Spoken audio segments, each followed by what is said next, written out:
Sir வணக்கம். வணக்கம். உங்களை சந்திப்பதில் ரொம்ப மகிழ்ச்சி. நம்ம ஃப்ராங்க்ஃபர்ட்டில் வந்து இந்த புத்தக திருவிழாவுக்கு வந்தப்போ ஃப்ரான்ஸில் வந்து உங்களை சந்தித்தோம். அதுக்கு அடுத்த சந்திப்பு இது. நம்ம இப்போ வந்து சென்னை பன்னாட்டு புத்தக திருவிழா, சென்னை இன்டர்நேஷ்னல் புக் ஃபேரோட 3rd எடிஷன் வந்து ஜனவரி 16, 17, 18 வரப்போகுது. ஃபார்ச்சுனேட்லி நீங்கள் வந்து இப்போ இந்தியாவில் இருக்கிறீங்க. அதனால் வந்து இது வருவதற்கு நிகழ்ச்சியில் நீங்கள் வந்து எழுத்தாளராக மட்டும் இல்லாமல் இப்போ வந்து திரைப்பட நடிகராகவும் வாங்கிட்டு இருக்கீங்க. இருந்தாலும் நீங்கள் வந்து இங்கே வந்தீங்கன்னா ரொம்ப நாங்கள் மகிழ்ச்சி அடைவோம். வருவதற்கான வாய்ப்புகளை கண்டிப்பாக உருவாக்கி வரணும்னு கேட்டுக்கிறேன். மகிழ்ச்சி, நான் கண்டிப்பாக வருவேன். ஓகே, மகிழ்ச்சி. சோபா சக்தி எல்லாத்தையும் நம்ம கேட்டோம்னாலே அவங்களுக்கு வந்து ஞாபகத்து வருது இது வந்து கொரில்லா நாவல். அதுக்கப்புறமா உங்களுடைய சிறுகதைகள் இருக்குது. அது மட்டும் இல்லாமல் நிறைய வந்து உங்கள் இது ஆங்கிலத்துலேயும் ஃப்ரெஞ்சுலேயும் மொழிபெயர்க்கப்பட்டிருக்கு. ஈழத்து இலக்கியம் அப்படின்னு வரும்பொழுது அதுக்கு ஒரு முக்கியமான அடையாளம், இப்போ நாங்கள் தமிழ்நாட்டிலேருந்து வாசிக்கக்கூடியதில் முக்கியமான அடையாளமாக நான் வாசிக்க என் தலைமுறையை சார்ந்தவர்கள் வாசிக்கிறதுல எங்களுக்கு அறிமுகப்படுத்தி வச்சதில் நாங்கள் அந்த உதாரணத்துக்கு நாங்கள் ஒரு தடம் இதழ் வாசிக்கின்ற பொழுது நாங்கள் தமிழ் எழுத்தாளர்களுடைய பேட்டியெல்லாம் வந்துகிட்டே இருக்கோம். திடீர்னு சோபா சக்தி பேட்டி வரும்போது தான் நான் முதல்ல அவங்கள பாசித்தேன். சோபா சக்தின்னு ஒருத்தர் இருக்கார் அப்படின்னு சொல்லிட்டு அப்புறமா உங்களுடைய கருத்துக்கள் இதெல்லாம் கேட்டேன். அதில் நீங்கள் எப்படி வந்து ஒரு எள்ளல் நடையோட அங்கத்தோடு பேசிட்டீங்க அதெல்லாம் பார்த்தேன். அதுக்கப்புறம் தான் உங்களுடைய நாவலில் எடுத்து நான் வாசித்தேன். ரொம்ப சிறப்பாக இருந்தது. இப்போ வந்து இந்த ஈழத்து இலக்கியம் அப்படின்னா அப்புறம் முத்துலிங்கம் சாருடைய புத்தகங்களும் நான் நிறைய வாசிச்சிருக்கேன். இந்த ஈழத்து இலக்கியம்னா நாங்கள் யாரை வாசிக்கணும் அப்படின்னு நீங்கள் சொல்லுவீங்க, உங்களுடைய பரிந்துரைங்கிற மாதிரி? ஈழத்து இலக்கியம் என்னும்போது ஒரு விஷயத்தை நான் இங்கே குறிப்பிட்டு காட்ட விரும்புகிறேன். ஒட்டுமொத்த தமிழ் இலக்கியத்தில் ஈழத்தோருடைய பங்களிப்பு மிக பெரிது. அவர்கள் வந்து ஒவ்வொரு தருணத்திலும் ஒரு ட்ரெண்ட் செட்டர்ஸாக கூட இருந்தார்கள்னு சொல்லலாம். இப்போ உரநடையில் ஆறுமுக நாவலர், அதே மாதிரி மார்க்சிய திறனாய்வு என்று சொன்னால் கைலாசபதி, சிவத்தம்பி, கவிதையில் வந்து பிரமிழ், இவர் ஒரு ட்ரெண்ட் செட்டர். அது மாதிரி தலித் இலக்கியம் என்னும் பொழுது ஈழத்திலே 1950களிலேயே தலித் இலக்கியம் உருவாக தொடங்கிவிட்டது. தமிழகத்தில் அதற்கு நீண்ட காலம் கழித்து தான் உருவானது. டேனியல், டொமினிக் ஜீவா, தெனியான் போன்றவர்கள் அப்பொழுது எழுத ஆரம்பித்து விட்டார்கள். அதே போல பாலியல் உறவு சிக்கல்களை பேசுவது, மாற்று பாலியல் இயல்புகளை பேசுவது கூட எஸ்போவுடைய தீ 1950களிலே வெளியான ஒரு நாவல். இவ்வாறாக ஈழத்து இலக்கியத்தின் பங்களிப்பு தமிழ் இலக்கியத்திற்கு மிகப்பெரியது. இன்னும் குறிப்பாக பெண்ணிய கவிதைகள், அவையும் ஈழத்திலே தான் சொல்லாத செய்திகள், மறையாத மறுபாதி, இவையெல்லாம் 1980கள் 1990களிலே வெளியாகின. ஈழத்து பெண் கவிஞர்களை நீங்கள் குறிப்பிட்டு சொல்கிறது? நிச்சயம் நிறைய பேர் இருக்கிறார்கள். அனார், செல்வி, சிவரமணி, ஊர்வசி, மைத்ரேயி, இவ்வாறு சொல்லிக்கொண்டே போகலாம். நிறைய பெண்கள் இருக்கிறார்கள். இப்போ என்னை சிறு வயதிலே மிகவும் ஆகர்ஷித்த எழுத்தாளர்கள் என்று சொன்னால் கே டேனியல் அவர்கள் தான் அதிலே முதலிடமாக வருவார். இவ்வளவுக்கும் கே டேனியல் அவர்கள் படிக்காதவர், 5வது வகுப்பு தான் படித்தவர். அவர் கம்யூனிஸ்ட் இயக்கத்தில் இயங்கியவர். அவருடைய நூல்கள் எழுதப்பட்ட விதம் வந்து அவர் ஒவ்வொரு கிராமங்களுக்கும் போராட்டத்திற்காக சென்று அந்த சாதி ஒழிப்புக்காக போராடி அதன் மூலம் பெற்ற அனுபவங்கள் அவற்றை அவர் நூலாக்கி அவற்றை அவர் அச்சடித்து கடைகளில் விற்பனைக்கு வைப்பது அல்லது நூலகங்களில் விற்பனைக்கு வைப்பதை விட அந்த கிராமங்களுக்கே சென்று அந்த வாசிப்பறிவில் அந்த மக்களை திரட்டி வைத்து படித்து காட்டுவார். இவ்வாறான காலங்களில் தான் நாங்கள் டேனியலுடைய எழுத்துக்களை படித்து வளர்க்கிறோம். இன்னொரு புறத்திலே எஸ். பொன்னுத்துரை அவர்கள் மிக முக்கியமானவர். நான் சின்ன வயசாக இருக்கும்போது நாங்கள் படித்த 7ஆம் வகுப்பு பாடநூல், 8ஆம் வகுப்பு பாடநூல் எல்லாம் மிக அருமையான சிறுகதைகள் வரும். அதை படித்து தான் நமக்கு ஒரு சிறுகதைகள் மேலே ஒரு ஆர்வமே வந்துச்சு. அப்புறம் பிற்காலத்தில் தான் தெரியும் அந்த கதைகளை எல்லாம் எழுதியவர் எஸ்போ. ஏனென்றால் அவர் அந்த காலத்திலே பாடல்நூல் கழகத்துடைய தலைவராக இருந்தார் என்றது பிறகு தெரியும். அப்போ எஸ்போ, தெனியான், தலையசிங்கம், வாய்ஸ் ஜெயபாலன், இவர்களை நான் மிக முக்கியமான எழுத்தாளராக கருதுகிறேன். மிக அற்புதமாக சொன்னீங்க சார். இது எல்லாமே நம்ம பாடப்புத்தகங்கள், தமிழ்நாட்டு பாடப்புத்தகங்களில் நாங்கள் முக்கிய இடம் கொடுத்து வச்சுருக்கோம். நான் பாடநூல்களில் இருக்கிறதுனால இது உங்களுக்கு தெரிவிக்க வேண்டியது என்னுடைய கடமை. பிரமிழ் அவர்களுடைய கவிதை 11ஆம் வகுப்பு பாடப்புத்தகத்தில் இருக்குது. காவியம் அங்கே அந்த கவிதை இருக்கிறது. வாய் ஜெயபாலனுடைய கவிதை இருக்கிறது. முத்துலிங்கம் அவர்களுடைய 6ஆம் திணை வந்து பாடப்புத்தகத்தில் வச்சுருக்கோம். எல்லாமே நம்ம பாடப்புத்தகத்துலேயும் தமிழ்நாட்டு பாடப்புத்தகத்துலையும் இடம்பெற்றிருக்கு அப்படிங்கிறத நான் தெரிவிச்சுக்கிறதுல பாடநூல்களை சார்பாக தெரிவிச்சுக்கிறதுல மகிழ்ச்சி அடைகிறேன். இப்போ நீங்கள் ரொம்ப அற்புதமாக யார் யார் முன்னோடிகள் அப்படின்னு சொன்னீங்க. இப்போ அடுத்து நான் இரண்டாவது வைக்கக்கூடிய கேள்வி வந்து நீங்கள் உங்களுடைய நாவல்கள் சிறுகதைகள் எல்லாமே வந்து மொழிபெயர்க்கப்பட்டிருக்கு.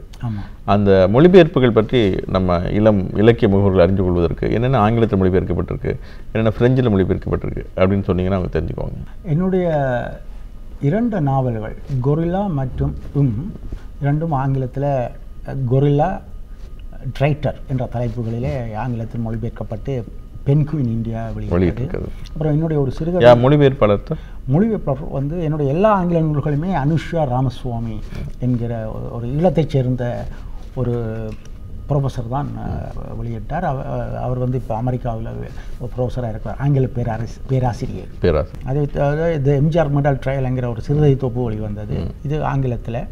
ஃப்ரெஞ்சில் வந்து என்னுடைய தன் வரலாறு ஷோபா இத்தனை ரெஃப்யூஜி என்கிற, அதாவது ஷோபா ஒரு அகதியின் வழித்தடம் என்ற தலைப்பில் என்னுடைய ஆட்டோபயோகிராஃபி வழியாக இருக்கிறது. அது தமிழ்லையும் வந்திருக்கா? இல்லை, தமிழில் வர இல்லை, டைரெக்டாகவே ஃப்ரெஞ்சில் வந்துச்சு. அது ஆமாம், டைரெக்டாக ஃப்ரெஞ்சில் தான் வந்து. ஓகே. நீங்கள் ஃப்ரெஞ்சு எழுதுவீங்களா? நான் எழுதுவேன், ஆனால் ஒரு நூல் எழுதுகிற அளவுக்கு எனக்கு இது கிடையாது. நீங்கள் சொல்லி எழுதப்பட்டது ஒருவரும் நன்கு எழுதியது ஒரு ஜெர்னலிஸ்ட் கிளமெண்டன் என்கிற ஜெர்னலிஸ்டும் நான் சொல்ல அவர் எழுதியது. நான் கொஞ்சம் திருத்தம். தமிழில் அதை பற்றி கட்டுரைகளாவது வந்திருக்கா? உங்களுடைய ஆட்டோபயோகிராஃபி ஃப்ரெஞ்சில் வந்தது அப்படிங்கிறத பற்றி கட்டுரையாவது? இப்படிங்க ஷோபா ஒரு வழித்தடம்னு அது மொழிபெயர்த்து சொன்னீங்க. அங்கங்கே இந்த நேரங்களிலே குறிப்பிடுவார்கள். ரொம்ப ஒரு சிறிய ஒரு 200 பக்கங்கள் கொண்ட புத்தகம் தான். அதில் பெரும்பகுதி வந்து என்னுடைய பாரிஸுக்கு எப்படி சென்றேன், அங்கே எப்படி நான் இந்த அகதியாக இருந்து கஷ்டப்பட்டோம், துன்பப்பட்டோம், என்னோட வந்தவர்கள் கஷ்டப்பட்டார்கள். குறிப்பாக சொல்ல போனால் நான் இலங்கையிலிருந்து அகதியாக கிளம்பி பாரிஸை சென்றடைவதற்கு எனக்கு 5 வருடங்கள் எடுத்தானே. என்னுடைய 5 வருட பயணம், 5 வருடத்தில் பார்க்காத நாடு இல்லை, பார்க்காத சிறை இல்லை, இதெல்லாம் கடந்து போனேன். ஸோ இந்த பயணத்தை தான் நான் அந்த நூலில் வந்து, ஏன்னா அதுதான் எனக்கு பிரெஞ்சுக்காரருக்கு சொல்ல வேண்டிய விஷயமா தெரிஞ்சது. ஒரு அகதி எப்படி கஷ்டப்பட்டு வாரான், அவனை நீங்கள் எப்படி அவனை ஒரு ட்ரீட் பண்ணுறீங்க, ஏன் அகதிகளுக்கு கதவு மூடப்படுகிறது, பிரான்சுடைய கதவு ஏன் மூடப்படுறது, இதற்காக அகதிகள் தெருக்களிலே தூங்கிக் கொண்டிருக்கிறார்கள், இன்றைக்கு ஐரோப்பா முழுவதும் அகதிகளுக்கு கதவடைத்து கொண்டு வருகிறார்கள், நோ ஒன் இஸ் இல்லீகல்ங்கிறது தான் என்னுடைய கருத்து, யாருமே சட்டவிரோதிகள் அல்லங்கிறது தான். இதை வலியுறுத்துவதற்காகத்தான் நான் அந்த ஆட்டோபயோகிராஃபியை எழுத வேண்டி வந்தது, ஒரு அகதியுடைய கதையை சொல்வதற்காக. நல்ல ஒரு கருத்து சொன்னீங்க. நாங்கள் ஒருவடை உங்கள்கிட்ட பேசிகிட்டு இருக்கும்போது நீங்கள் வேடிக்கை சொன்னீங்க, யாரோ ஒரு நண்பர் வந்து வேற ஒரு வெளிநாட்டுக்கு, அதாவது யூகேக்கோ யூஎஸ்ஏக்கோ போகும்போது அதுதான் அவருடைய டார்கெட்டு. ஆனால் அவர் வந்து ஃப்ரான்ஸில் வந்து லேண்ட் ஆக வேண்டியது போச்சு. அவர் அதை வந்து பல வருடங்கள் சொல்லிகிட்டே இருப்பார், நான் வெளிநாட்டுக்கு போகணுன்னு வந்து, ஆனால் என்னை கொண்டு வந்து இங்கே விட்டுனாங்களேன்ட்டு. அவரை பொறுத்தப்பட்ட ஃப்ரான்ஸுங்கிறது வெளிநாடு தெரியல அப்படிங்கிற மாதிரி. ஆமாம், அது இப்போ சிலர் அவருடைய உறவுகள் முன்னே வேறு நாடுகள் இருப்பதால் இந்த நாட்டுக்கு வான்னு சொல்லி அந்த இலக்கோடு புறப்பட்டவர்கள் இருக்கிறார்கள். என்னை போன்றவர்கள் எந்த இலக்கும் இல்லாமல் ஏதாவது ஒரு நாட்டுக்கு உயிர் பாதுகாப்பும் ஒரு நிம்மதியான வாழ்க்கையும் கிடைக்கும் என்று தேர்வு இல்லாமல் கிடைத்த போலி பாஸ்போர்ட்டிலே கிளம்பி சென்றவர்கள். இப்போ எனக்கு ஒரு ஃப்ரெஞ்சு போலி பாஸ்போர்ட் கிடைச்ச மாதிரி எனக்கு ஒரு ஆஸ்திரேலியா போலி பாஸ்போர்ட் கிடைச்சிருந்தால் நான் ஆஸ்திரேலியாவுக்கு தான் சென்றிருப்பேன். ஆனால் நான் ஃப்ரான்ஸுக்கு சென்றது நல்லது என்று நினைக்கிறேன்.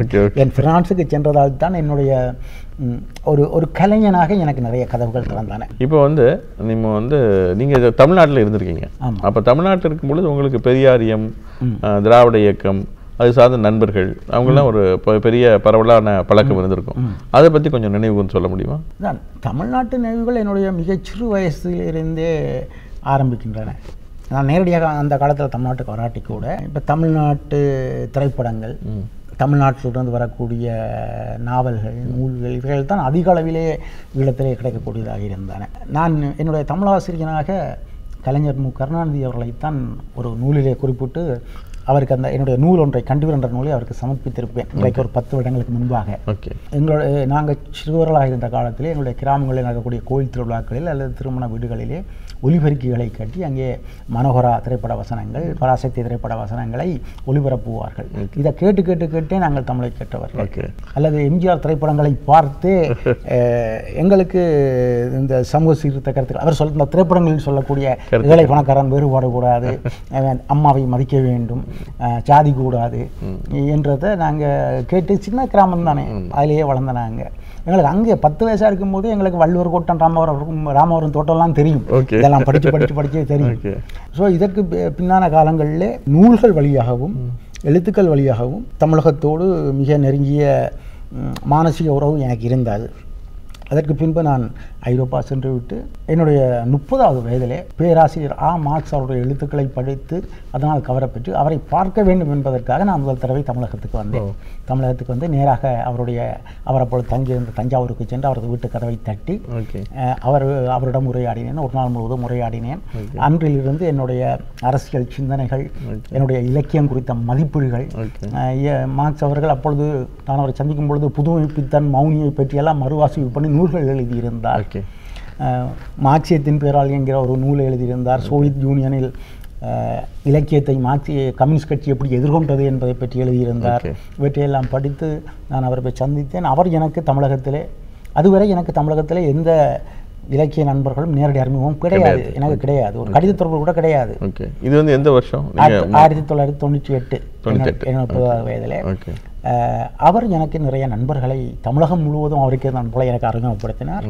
அதற்கு பின்பு அடிக்கடி நாங்கள் நண்பர்கள் சந்திக்கக்கூடியதாக இருந்தது. அது ஒரு என்னுடைய பாக்கியம் என்று நினைக்கிறேன். ஒரு இளைஞனாக அன்றைக்கு நாங்கள் ஒரு அறையில் கூடினோம் என்றால் மார்க்ஸ் இருப்பார், ராஜன் குரை இருப்பார், ரமேஷ் பிரேம் இருப்பார், MS பாண்டியன் இருப்பார், சில சமயங்களில் ஜெயரஞ்சன் இருப்பார், பர்மதி இருப்பார், ரோசா வசந்தி இருப்பார், குமாரசெல்வா இருப்பார்.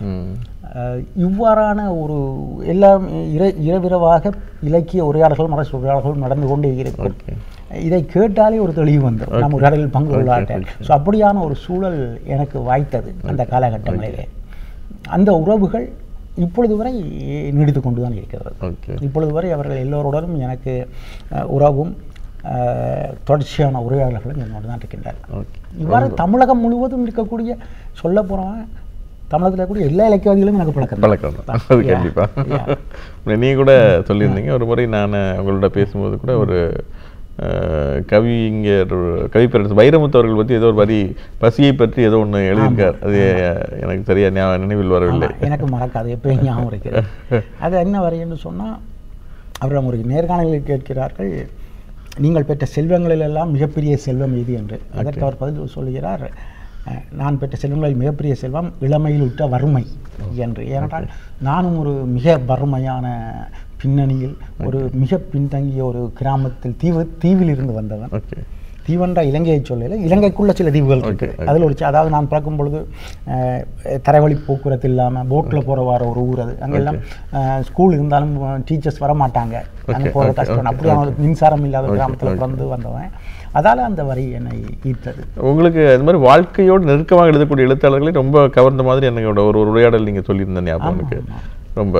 அது வந்து ரொம்ப இலக்கியம் அப்படின்னா வாழ்க்கை இருக்கணும், அப்போ தான் வந்து நம்ம ஈஸியாக கவர முடியும். இல்லை, இப்போ வாழ்க்கை என்றால் அவர்களுடைய அனுபவத்தை மட்டும் எழுதினா அது சுயசரிதை, அல்லது பார்த்ததை எழுதினா அது வந்து ஆவணம். இலக்கியத்துக்கு அடிப்படை கற்பனைங்கிறதுல எனக்கு நம்பிக்கை இருக்கு. நாம மிக ஒரு கொடூரமான ஒரு உலகத்தில் வாழ்கிறோம். நம்ம சுற்றி அடக்குமுறைகள், கண்காணிப்புகள் எல்லா பக்கமும் இருந்து கொண்டிருக்குது. இதுக்குள்ளே எழுத்தாளன் கனவு காணும் ஒரு அறம் சார்ந்த ஒரு உலகம், அறம் சார்ந்த மனிதன் இருக்கிறான் இல்லையா, அதை அவன் தன்னுடைய கற்பனையில் படைத்து விடுகிறான். தன்னுடைய இப்போ நம்முடைய டால்ஸ்டாயும் தாத்வஸ்கியும் அதைத்தான் பண்ணினார்கள். ஒரு அறம் சார்ந்த மனிதனை உருவாக்கினார்கள். அதைத்தான் தாத்வஸ்கி தன்னுடைய இடியட் நாவலின் முன்னுரையில் குறிப்பிடுவார். எல்லோரும் நாங்கள் அறம் சார்ந்த மனிதனை உருவாக்கத்தான் முயற்சிக்கிறோம், ஆனால் எல்லோரும் நாங்கள் தோல்வியடைந்து விட்டோம். விக்டர் ஹியூகோ கூட தன்னுடைய லே மிசரபிள் என்கிற அந்த நாவலை அதை சரியாக செய்யலை. இதுவரை நாங்கள் உருவாக்கிய ஒரே ஒரு அறம் சார்ந்த மனிதன் இயேசு கிறிஸ்து மட்டுமே என்று அவர் அதில் குறிப்பிடுவார்.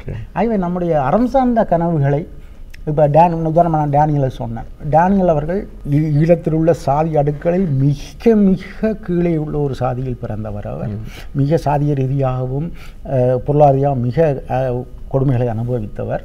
ஆனால் அவர் இந்த போராட்டத்தில் ஈடுபட்டு அவர் ஈழத்தில் ஒடுக்கப்படும் ஒவ்வொரு சாதியை பற்றியும் ஒரு நாவல் எழுதியிருக்கார். ஒவ்வொரு தலித் சாதியை பற்றி ஒவ்வொரு நாவல் எழுதியிருக்கிறார். அவ்வளோக்கோட கலந்து பழகி அவர் எழுதியிருக்கிறார். அது இப்போ தமிழ்நாட்டில் கிடைக்குது அந்த நாவல்? தமிழ்நாட்டில் இப்போது ஏற்கனவே அவருடைய நாவல்கள் வந்தன. என்றாலும் கொஞ்சம் அந்த காலத்தில் உள்ள அச்சு முறைகளில் கொஞ்சம் எழுத்து பிழைகள், அப்புறம் இந்த ஈழத்து வழக்க தமிழகத்தில் அச்சுறதுல ஏகப்பட்ட குழப்பங்கள் எல்லாம் உண்டு. இப்போ அதையெல்லாம் பார்த்து ஒரு சரியான பதிப்பாக இந்த புத்தக கண்காட்சிக்கு தொடராக அவருடைய எல்லா நாவல்களையும் கருப்பு பிரதிகள் பதிப்பகம் வெளியிடுகிறது. அது ஒரு நல்ல செய்தி. ஈழத்து இலக்கியத்தை தமிழில் அறிமுகப்படுத்துகிற கருப்பு பிரதிகள் இது மாதிரி வேற எந்த பதிப்பகமாவது அந்த பணிகளை செஞ்சுட்டு இருக்கா? நிறைய பேர் செய்கிறாங்க.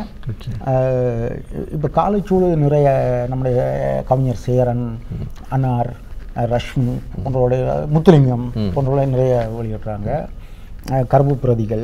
இவை ரெண்டும் முக்கியமான பதிப்பு நினைக்கிறேன். இது எனக்கு சட்டன ஞாபகம் வரல. ஆனால் நிறைய பேர் இப்பொழுது யாவரும் பதிப்பகம் வெளியிடுகிறார்கள், வெளியிட தயாராக இருக்கிறார்கள். இன்றைய பொறுத்தளவில் ஈழத்திலிருந்து வரக்கூடிய எழுத்துக்களை இங்கே வெளியிடுவதற்கு எல்லா பதிப்புகளும் தயாராக இருக்கிறார்கள். என்ன செய்வது, இந்த யுத்த சூழலாலும் புலம்பெயர் வாழ்க்கையாலும் ஒரு காலத்தில் நான் உங்களுக்கு இந்த நேரங்கள் ஆரம்பத்தில் சொன்ன மாதிரி ஒரு பெரிய எழுத்தாளர் படையே இந்த ஈழத்தில் இப்போ அவ்வளோ பேர் இல்லை இன்னைக்கு. அதால் இங்கே பதிப்பு வெளியிடுவதற்கு தயாராக இருக்கிறார்கள். எழுதுவதற்குத்தான் நாங்கள் ஆட்கள் குறைவாக இருக்கிறோம். தங்கப்பனை விருது பெற்ற திரைப்படத்தில் நடித்த கேன்ஸ் ஃபிலிம் ஃபெஸ்டிவல் விழா அப்படிங்கிறது ஃபிலிம் ஃபெஸ்டிவல்லே ரொம்ப ஒரு பாப்புலரானது. விருது பெற்ற திரைப்படத்தில் நடித்த ஒரு நடிகர். எழுத்தாளராகவும் இருக்கிறீர்கள், நடிகராகவும் இருக்கிறீர்கள். இப்போ நீங்கள் ஏதாவது திரைப்படத்தில் போய் ஒரு இதில் பண்ணும் பொழுது நீங்கள் உங்களுக்குள்ள எழுத்தாளர் தூங்கிட்டு இருப்பாரா, விழிச்சிட்டு இருப்பாரா? ஏதாவது திருத்தம் சொல்லணும்னு தோணுமா? அது மாதிரி ஏதாவது திருத்தம் சொன்ன சம்பவங்கள், ஏதாவது சுவையான சம்பவங்கள் ஏதாவது இருக்கா? அது கொஞ்சம் பகிர முடியுமா? ஏதோ ஒரு நல்வாய்ப்பாக என்னை திரைப்படங்களுக்கு என்னை நடிக்க அழைப்பவர்களுக்கு நான் ஒரு எழுத்தாளன் என்று முன்கூட்டியே தெரிந்திருக்கிறேன். அதாலே அவர்கள் என்னை ஒரு எழுத்தாளனாகவும் தான் அணுகுவார். கேன்சல விருது பெற்ற படம் ஈழத்தமிழ் 3 ஈழத்தமிழர்களை மையமாக கொண்டது. ஆகிய அவர்கள் படம் எடுத்தவங்க வெள்ளக்காரங்க. அந்த படத்தில் வர ஒரு 80% வசனங்கள் தமிழ் வசனங்கள். அந்த குழுவில் தமிழ் தெரிந்தவர்கள் யாரும் இல்லை. படத்தோட பேர் சார் தீபன் என்கிறது தான் அந்த இந்த வருடம் வந்தது. இது 2015 வெளியானது. 2015. ஆகிய என்னுடைய பங்களிப்பு நிச்சயமாக இருந்தே ஆகும். அது மாதிரி நான் கேன்ஸ் திரைப்பட விழாவில் சிறந்த திரைப்படத்துக்கான விருது ஒரே ஒரு படத்துக்கு தான் கொடுப்பாங்க இல்லையா? ஆஸ்கார் மாதிரி பல படங்களுக்கு கொடுக்கறதில்ல. பெஸ்ட் இது மாதிரி ஒரு 7 விருது தான் கேனில் இருக்குது.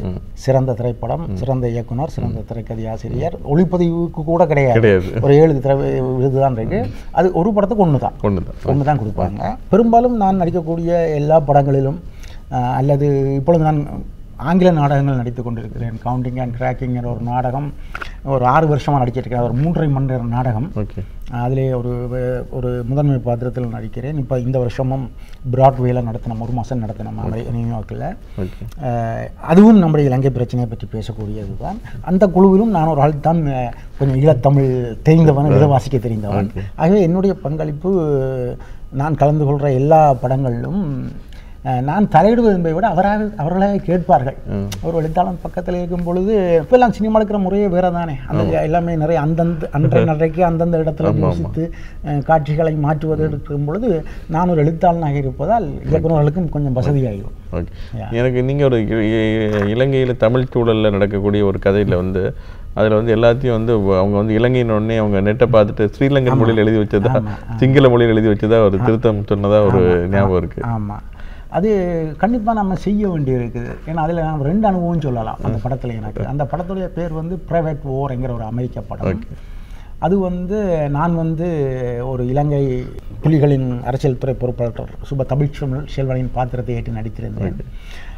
அது ஒரு சிறிய பாத்திரம் தான். அந்த 2 நாள் தான் எனக்கு படப்பிடிப்புக்கு. அப்போ அவர்கள் இலங்கை மாதிரியான ஒரு செட்டை அங்கே ஜோர்தான் நாட்டில் போட்டிருந்தாங்க. ஏனென்றால் அவர்களுக்கு சிரியாவில் எடுக்க வேண்டியிருந்தாலும் எல்லாருக்கும் வசதி அங்கே போட்டிருந்தாங்க. அன்றைய காலையில் தான் போய் இறங்கி நான் ஜோர்தானுக்கு போய் பார்த்தா இலங்கையில் வன்னி மாதிரி புலிகளுடைய முகாம்கள், தமிழர்கள் வாழக்கூடிய பகுதிகள் என்று ஒரு பெரிய செட்டு கடைகள், ஆஃபீஸுகள் அதெல்லாம் போட்டிருக்காங்க. ஆனால் எல்லாத்துக்குமே பேர்பலகைகள் சிங்களத்தில் எழுதப்பட்டிருக்குது. ஓகே. அது என்னுடைய கேமராமேன் வந்து ரோபர்ட் ரிச்சர்ட்சன் சொல்லிட்டு 3 ஆஸ்கார் வாங்கியவர். இந்த பார்த்துருப்பீங்க இந்த கில் பில், பல்ப் ஃபிக்ஷன் எல்லாம் பண்ணுவார். அப்போ நான் போயிட்டு இதை சொல்லுவோமா விடுவோமா, என்ன எனக்கு தெரியுது சொன்னால் இது நடக்க போகிறதில்ல. ஏன்னா அந்த ஒரு நாள் தான் நாங்கள் பெர்மிஷன் வாங்கியிருக்கிறோம். அது இராணுவ முகாம், உண்மையான இராணுவ முகாம். அப்போ அதுக்குள்ளே சொல்லி இதெல்லாம் மாத்திரவியல் நடக்க போகிறதில்ல, நான் சொல்லாம் விட்டுருவோமான்னு யோசித்துட்டு சரி கடைசியாக மனச்சாட்சி விழித்தெழுந்து சொல்லி விட்டுருவோம் என்னாலும் போய் சொல்லி அப்புறம் அவர்கள் அதிர்ச்சி அடைஞ்சு போய் அப்புறம் தமிழில் எழுதி மாட்ட டைம் இல்லை. ஆகவே எல்லாத்தையும் காட்டி போட்டு போர்டு இல்லாமல் படப்பிடிப்பு நடத்தினோம். இவ்வாறு ஆனால் பல விஷயங்கள் நடந்திருக்கு. இப்போ நீங்கள் வெளிநாட்டு படங்களில் மட்டும்தான் நடிக்கிறது குறிக்கோள் வச்சுருக்கீங்களா? தமிழில் வந்து எனக்கு தெரிஞ்சு நீங்கள் ஒரு படம் லீனா மணிமேகலை அவர்கள் இலக்கிய செங்கடல் படத்தை நடிச்சிங்க. இப்போ வந்து சொர்க்கவாசல் படத்தை நடிச்சிருக்கீங்க. நீங்கள் நாங்கள் கூப்பிட்டு நடிக்க மாட்டீங்களா? நீங்கள் நான் கண்டிப்பாக நடிப்பேன். எனக்கு அதெல்லாம் என்னுடைய சிறுவயது கனவு இல்லையா படத்தில் நடிக்கிறது. அது பிரச்சனை இல்லை. புலம்பெயர்ந்து சென்றதால் வந்து கொஞ்சம் தொடர்புகள் விட்டு போச்சு தமிழ்நாட்டோட.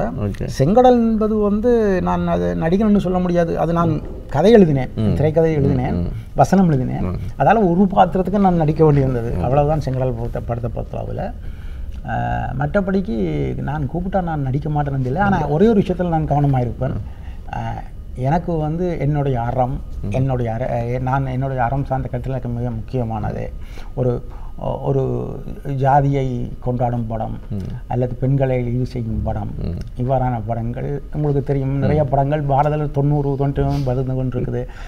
அப்போ அவ்வாறான படங்களில் நடிக்கிறதுல எனக்கு ஆர்வம் இல்லை. நமக்கு கதையும் சொல்ல மாட்டாங்க எனக்கு முழுசா. பிறகு எடிட்டிங் டேபிளில் போய் படம் வேறு மாதிரி வரும். அதால் வந்து ரொம்ப நம்பகமான நண்பர்கள் உள்ளே இருந்தால், ஏன்னா இப்போ சொர்க்கவாசல் நடித்ததுக்கு காரணம் அதனுடைய ஸ்கிரிப்ட், இந்த திரைக்கதை எழுதுறதுல ஒருவர் வந்து நம்முடைய தமிழ் பிரபா சவரன் நண்பர். என்னுடைய நண்பர் ரஞ்சித்துடைய உதவியாளர் தான், ரஞ்சித்துடைய உதவியாளர் தான் இயக்குனர். இந்த ஒரு நம்பிக்கையான டீம்ங்கிறபடியால் தான் நான் இதுக்கு போனேன். அது எனக்கு ரொம்ப முக்கியம். நடிக்கிற ரொம்ப ஆர்வம் தான், அதை விட எனக்கு முக்கியம் நான் நம்பக்கூடிய அறம் கெட்டுவிடக்கூடாது. ரொம்ப சுவையாக எங்கள் இலக்கிய வகுவர்களுக்கு மற்ற வாசகர்களுக்கு உங்களுடைய அனுபவங்களை வந்து பகிர்ந்துக்கிட்டீங்க. நிறைய நேரம் உங்கள்கிட்ட பேசிகிட்டே இருக்கலாம். பட் வந்து இது வந்து உங்களுடைய பல்வேறு பணிகளுக்கு இடையில் எங்களுக்கு நேரத்தை ஒதுக்கி கொடுத்துருக்கீங்க. அதில் வந்து இந்த பன்னாட்டு புத்தகத்தில் நீங்கள் கண்டிப்பாக கலந்துக்கிட்டு எல்லாரோடையும் உரையாடணும் அப்படின்னு உங்கள் புத்தகங்களை நாங்கள் வந்து இந்தியாவில் உள்ள மற்ற மொழிகளுக்கும் எடுத்து செல்ல வேண்டும். ஒரு தமிழ் எழுத்தாளர் இந்த மாதிரி பறந்துவிட்ட உலக அனுபவம் கொண்டு இருக்கிறார் அப்படிங்கிறத எடுத்துகிட்டு போகணும் அப்படிங்கிறது எங்களுடைய ஆசை. இன்னும் வரக்கூடிய ஆண்டுகளில் தொடர்ந்து நிறைவேறும் என்று நான் நம்புகிறேன். ரொம்ப மகிழ்ச்சி என்னை அழைத்ததுக்கும் இந்த நேரலுக்கும் மகிழ்ச்சி. நான் தமிழகத்தில் இங்கே நடக்கக்கூடிய இந்த பன்னாட்டு புத்தக விழாவில் வந்து கலந்து கொள்வது மட்டும் இல்லாமல் நீங்கள் வந்து இந்த தமிழிலிருந்து புறமொழிகளுக்கு கொண்டு செல்கிற முயற்சியில் ஃப்ரான்ஸிலிருந்து தமிழுக்கும் தமிழ்லேருந்து ஃப்ரான்ஸுக்கும் கொண்டு வர அந்த முயற்சியில் நான் இன்றைய தேதிக்கு நான் ஒரு பிரெஞ்சு குடிமகன் என்ற முறையில், ஆனால் பிறப்பாலும் உணர்வாலும் தமிழ் என்ற முறையிலும் நான் உங்களுக்கு உறுதுணையாக இருப்பேன் என்று சொல்கிறேன். மிக்க நன்றி சார். நன்றி.